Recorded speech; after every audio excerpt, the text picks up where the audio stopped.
Let's talk about the Lynette Hooker case in the Bahamas for a minute. The problem with Brian's story isn't what he said, it's what he didn't say. Because between leaving the Morocco Inn and Lynette going overboard, there should be an entire sequence of events, but there isn't. And in death investigation, that enormous missing middle piece is usually where the truth actually lives. So let's walk through this the way a forensic criminologist does. First question, who was operating the dinghy? Because that defines everything. If Lynette had the ignition key, was she driving? If she was driving, then how did she go overboard while he stays in the boat? And if he was driving, why did she have the key? He is implying that the boat was actually turned off? What were they doing? Just floating around? I doubt it. It can't be both ways.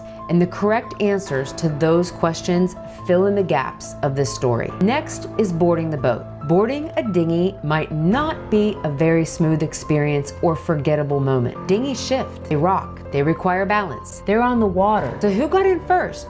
Who stabilized the boat? What was his position? Where was she positioned? Who started the engine? Who started the engine with the key? Now here's the real issue. What happened between leaving the dock and the alleged fall? How long were they traveling? Were they talking? Did she stand up?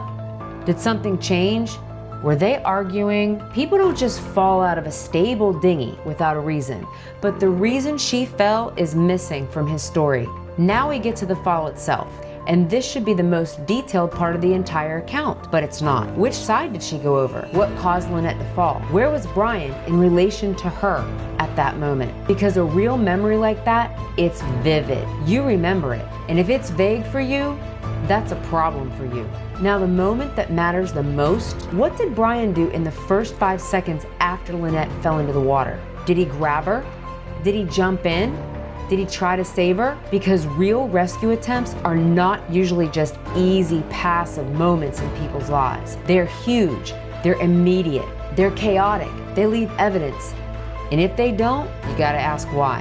Here's what stands out to me. Brian's story is squeaky clean. Too clean, the inn, she's gone, paddle. That's not usually how stories like this are told. Real events like this are super messy. They're layered, they have transitions, but Brian's story is missing critical pieces of the perimortem timeline regardless of the manner of death. So the question here isn't just what happened to Lynette. The real question is also, what happened in those critical minutes, the missing minutes? Because that's where this case is an accident or possibly something else. Follow me for real analysis. Evidence first, always.